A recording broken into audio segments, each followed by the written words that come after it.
পাঠিয়েছেন সেই নবীর প্রতি লক্ষ লক্ষ কোটি কোটি বার দুরূদ ধারা বর্ষিত হোক, আল্লাহুম্মা আমিন।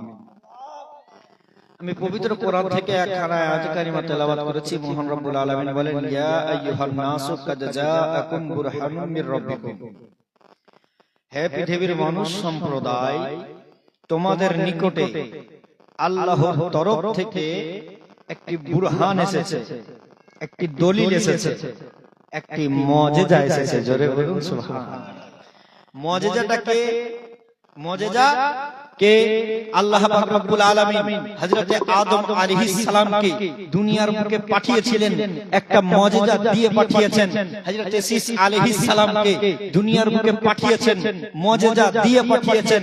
হযরত নূহ আলাইহিস সালামকে দুনিয়ার বুকে পাঠিয়েছেন, মুজিজা দিয়ে পাঠিয়েছেন। হযরত ইদ্রিস আলাইহিস সালামকে দুনিয়ার বুকে পাঠিয়েছেন, মুজিজা দিয়ে পাঠিয়েছেন। হযরত ইয়াহইয়া আলাইহিস সালামকে দুনিয়ার বুকে পাঠিয়েছেন, মুজিজা দিয়ে পাঠিয়েছেন। হযরত ঈসা আলাইহিস সালামকে দুনিয়ার বুকে পাঠিয়েছেন, মুজিজা দিয়ে পাঠিয়েছেন। কিন্তু যখন আমার নবীকে পাঠিয়েছেন, আল্লাহ পাক বলেন, আমার নবীকে মুজিজা দিয়ে নয়, আমার নবীকে মুজিজা করে পাঠালাম। আমার নবীকে মুজিজা করে পাঠালাম।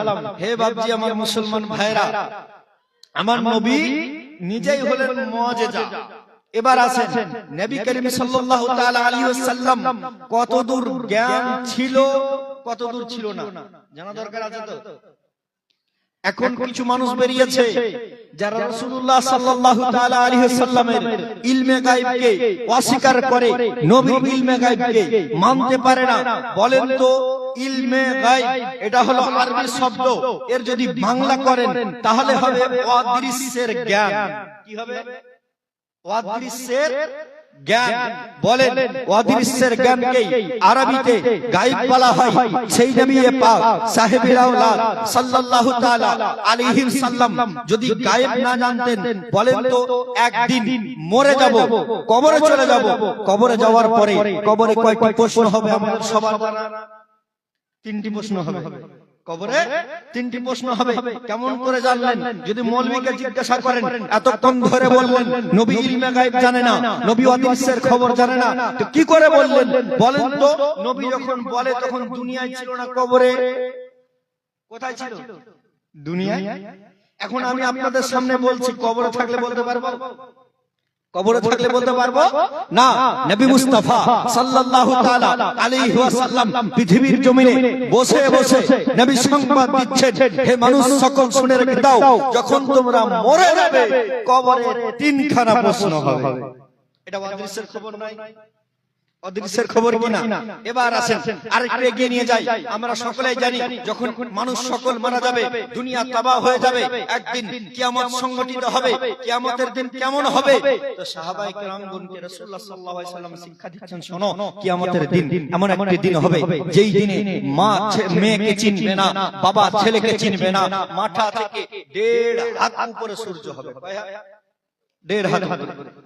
এখন সূর্য আমাদের থেকে কত উপরে আছে বলা যাবে? সূর্য আমাদের থেকে কত উপরে আছে? আর সূর্য আমাদের দিকে পিঠ করে আছে। কি করে আছে? পিঠ করে আছে। তবুও সূর্যের তাপ যখন বেড়ে যায় আমরা সহ্য করতে পারি, সহ্য করতে পারি না। কিন্তু নবী মুস্তাফা সাল্লাল্লাহু তাআলা আলাইহি ওয়াসাল্লাম বলেন, যেই দিন কিয়ামত সংঘটিত হবে, মানুষের মাথার 1.5 হাত উপরে সূর্য হবে, আর সেই সূর্য সেই দিন মুখের দিকে ফিরে যাবে। সূর্য মুখের দিকে ফিরে যাবে। সূর্যের তাপ মানুষের মাথায় লাগবে, মাথার মগজগুলি গলে গলে কান দিয়ে নাক দিয়ে বেরোতে থাকবে, কান দিয়ে নাক দিয়ে বেরোতে থাকবে। মানুষের পিপাসার কারণে জিহ্বা বেরিয়ে নাভি পর্যন্ত আসবে। সেই দিন মানুষ নিজের ঘামে হাবুডুবু খাবে। সংবাদ দিচ্ছে কে? এখনো কিয়ামত হয়েছে? বলেন হয়েছে? হয়নি। কিন্তু আমার নবী মুস্তাফা দুনিয়ার বুক থেকে সংবাদ দিচ্ছেন যে সেই দিন, কিয়ামতের দিন কি কি ঘটবে, কি কি ঘটবে। মুসলমান, আরেকটু আপনাদেরকে সামনের দিকে নিয়ে যায়। যারা বলবে তাহলে কিয়ামত, এগুলো তো কোরআন থেকে জানা যায়, কোরআন থেকেও জানা যায়। এবার আসেন, নবী মুস্তাফা সাল্লাল্লাহু তাআলা আলাইহি ওয়াসাল্লাম একদিন 3 জন সাহাবীকে নিয়ে উহুদ পাহাড়ের উপরে উঠেছেন। কয়জন? তিনজন সাহাবী আর আমার নবী মুস্তাফা। সাহাবীদের মধ্যে ছিলেন হযরত আবু বকর সিদ্দিক, হযরত উমর ফারুক, হযরত উসমান গনি। নবী যখন উহুদ পাহাড়ে উঠেছে তো পাহাড় হিলতে আরম্ভ করেছে। পাহাড় হিলতে আরম্ভ করেছে। আমার নবী মুস্তাফা পাহাড়কে বলছে, এ পাহাড় শান্ত হয়ে যাও, তোমার উপরে একজন নবী আছে, তোমার উপরে একজন সিদ্দিক আছে, তোমার উপরে দুইজন শহীদ আছে, তোমার উপরে দুইজন শহীদ আছে। বলেন নবী তো নিজে নবী বলে দিতে পারলেন তোমার উপরে একজন নবী আছে। হযরত আবু বকরকে নবী নিজে সিদ্দিক লাকাব দিয়েছিলেন, সেটাও বলে দিতে পারবে তোমার উপরে একজন সিদ্দিক আছে। কিন্তু নবীর সঙ্গে আরো দুইজন সাহাবা হযরত উমর ফারুক, হযরত উসমান গনি তখনও জীবিত ছিলেন, শহীদ হয়ে যাননি। আমার নবী সংবাদ দিচ্ছেন, হে পাহাড় শোনো, তোমার উপরে দুইজন শহীদ আছে, তোমার উপরে দুইজন শহীদ আছে। কার কিভাবে মৃত্যু হবে আমার নবী মুস্তাফা বলে, নবী মুস্তাফা বলে দিলেন। আরেকটু আগে নিয়ে যাই, আমার নবী মুস্তাফা সাল্লাল্লাহু তাআলা আলাইহি ওয়াসাল্লাম নিজের হুজরা মুবারকের ভিতরে আছেন। বাইরে কিছু মুনাফিকরা আলোচনা শুরু করেছে। নবী কি জানে কি জানে? শুধু আমাদের যুগে মুনাফিক নয়, নবীর যুগেও ছিল। নবীর পিছনে নামাজ পড়তো, নবীর পিছনে পাঁচ ওয়াক্তের নামাজ পড়েও নবীর কথাকে অমান্য করেছিল এমন মুনাফিক তখনও ছিল, এখনো আছে। যারা নামাজ তো পড়বে, যারা রোজা তো রাখবে।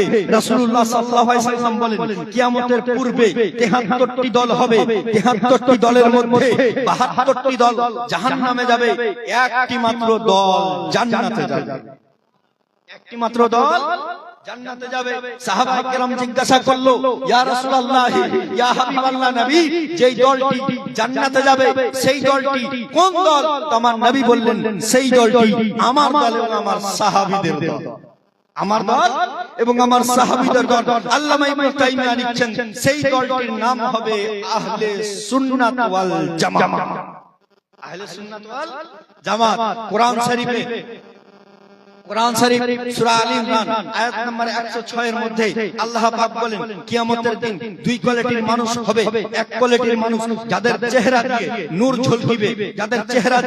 নূর ঝলকিবে, আরেক কোয়ালিটির মানুষ যাদের চেহারা কালো কুচকুচে হয়ে যাবে। বলো যাদের চেহারা নূরের মতন উজ্জ্বল হবে তারা কারা? যাদের চেহারা কালো কুচকুচে হয়ে যাবে ওরা কারা?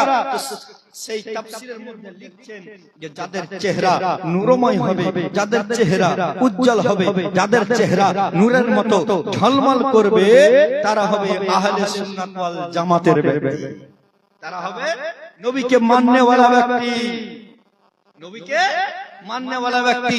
হে মুসলমান, নবী পাক সাল্লাল্লাহু আলাইহি ওয়াসাল্লাম বলেন, কিয়ামতের পূর্বে এমন এমন দলের আবির্ভাব হবে যেই দলগুলির নামাজ তোমাদের নামাজ থেকে বেশি হবে, যেই দলগুলির রোজা তোমাদের রোজা থেকে বেশি হবে, যাদের হজ তোমাদের হজ থেকে বেশি হবে, যাদের যাকাত তোমাদের যাকাত থেকে বেশি হবে। তাদের ইবাদতের দিক দেখে তোমরা নিজেকে ছোট মনে করবে, কিন্তু তোমরা ভয় করিও না। তাদের ইবাদত, তাদের আরাধনা, তাদের উপাসনা কিয়ামতের দিন তাদের মুখে ছুরি মেরে দেওয়া হবে। কেন? তারা ইবাদত করবে কিন্তু অন্তরে নবীর মোহাব্বত থাকবে না। তার ইবাদত করবে, অন্তরে নবীর মোহাব্বত থাকবে না।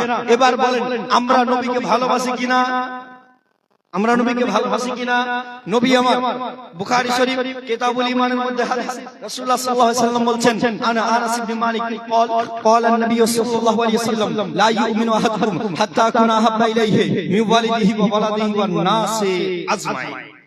হযরত আনাস বিন মালিক বলছেন, তোমরা ততক্ষণ পর্যন্ত পূর্ণ মুমিন হতে পারো না।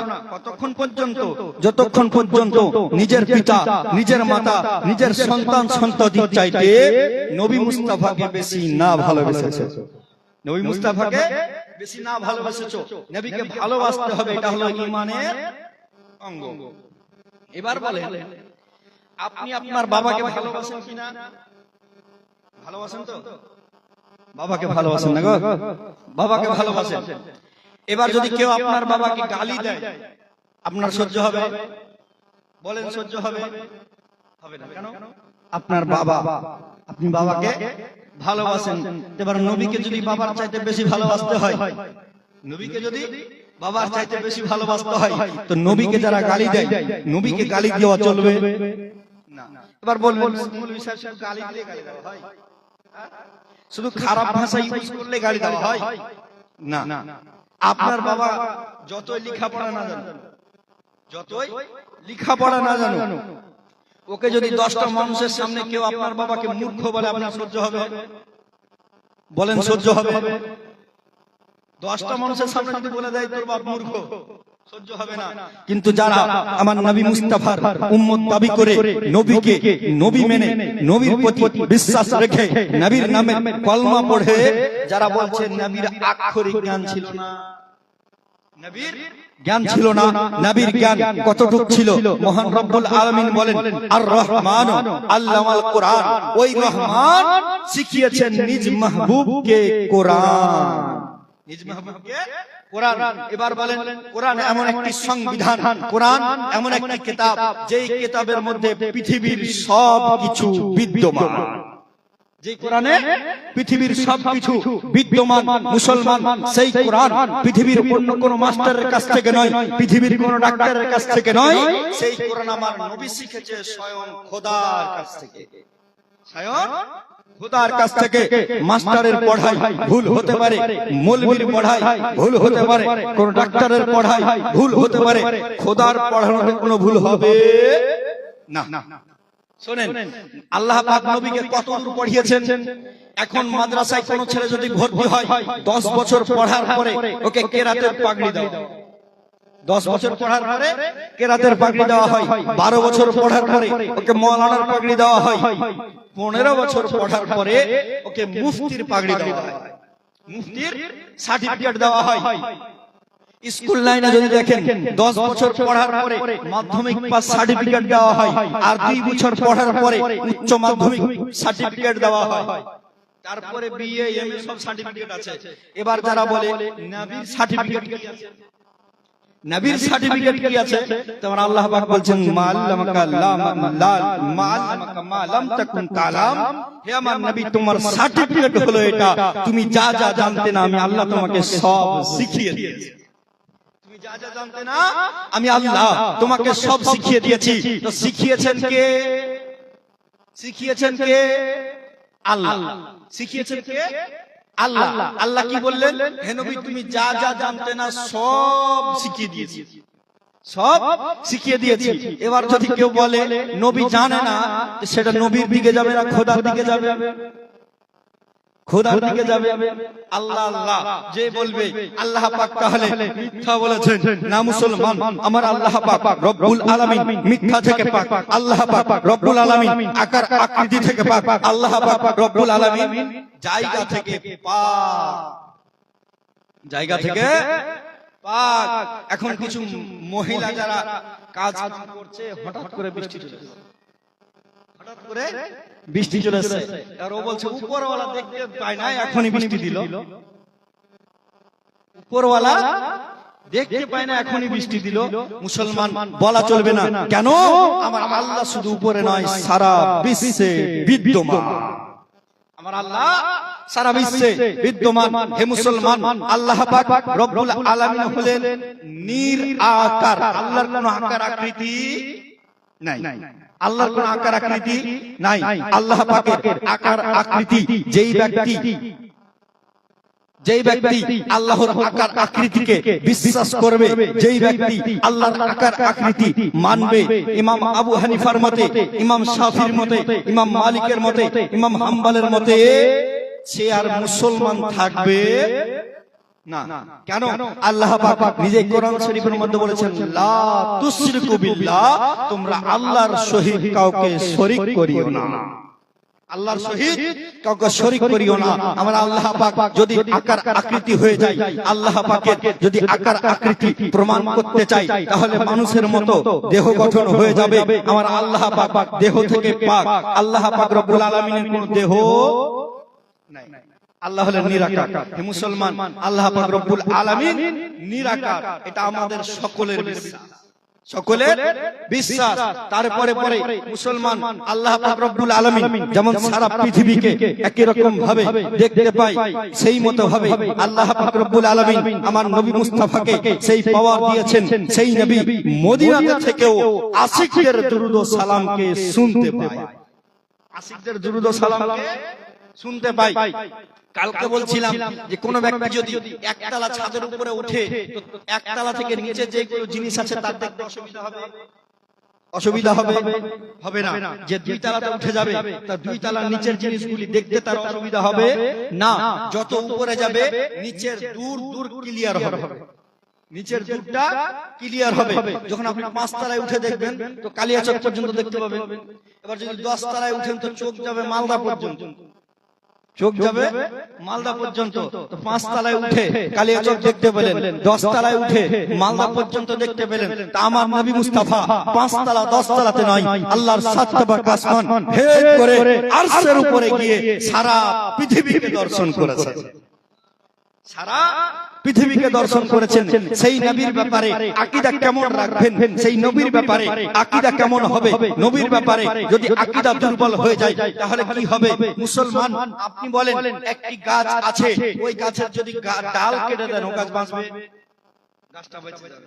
গাছের পাতা ছিঁড়ে নেন, গাছটা বেঁচে যাবে।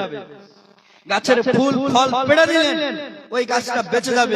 কিন্তু গাছের ফুল ফল ডাল পালা শাখা পোশাকা রেখে দিয়ে যদি ও গাছের জড় কেটে দেন ও গাছ আর বাঁচবে না, ও গাছ আর বাঁচবে না। আমার আল্লাহ পাক রব্বুল আলামিন বলছে, হে আমার বান্দা বান্দীরা শোনো, তোমাদের ঈমানের জড় করেছি নবী মুস্তাফাকে।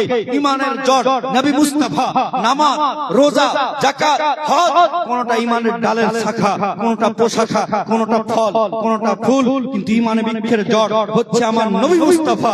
নবীর ব্যাপারে তোমার আকীদা যদি দুর্বল হয়ে যায়, নবীর ব্যাপারে তোমার আকীদা যদি কিঞ্চিত পরিমাণ দুর্বল হয়ে যায়, তোমার গাছ মরে যাবে, তোমার নামাজ রোজা হজ যাকাত বিফলে যাবে। নামাজ রোজা হজ যাকাত বিফলে যাবে। যেমন ধরেন বাড়ির বাইরে একটি ট্যাপ লাগিয়ে রেখেছেন, বাড়ির বাইরে ট্যাপ লাগিয়ে রেখেছেন, ওই ট্যাপে যদি সারা দিন একটা ফুটো বালতি লাগিয়ে রাখেন, বালতিতে কতদিন কতটুকু জল পড়বে? জমবে কতটুকু? বালতিতে জল জমবে? জমবে না।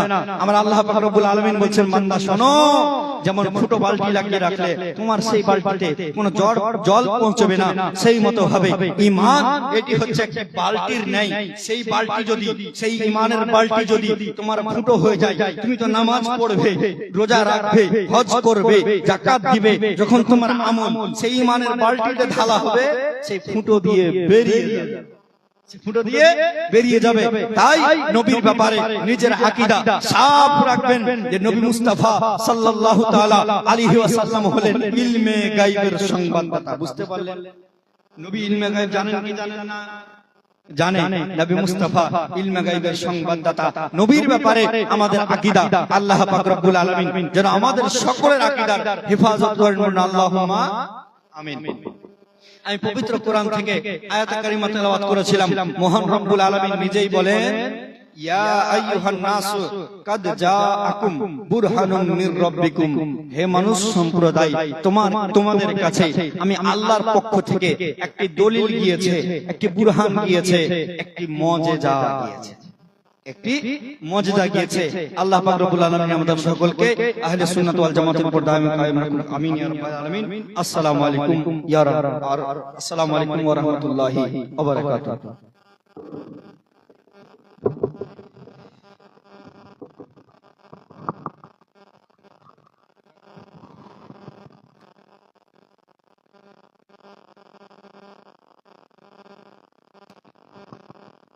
এতক্ষণ ধরে বসে আলোচনা শুনছেন, একবার সবাই মিলে ঈমানি স্লোগান লাগান নিজের ঈমান মজবুত করার জন্য। জোরে লাগান, নারে তাকবীর, নারে তাকবীর, নারে রিসালাত, নারে রিসালাত। মাসলাকে আলা হযরত মুফতি মোহাম্মদ আইয়ুব আলী সাহেব, নারে তাকবীর, নারে রিসালাত।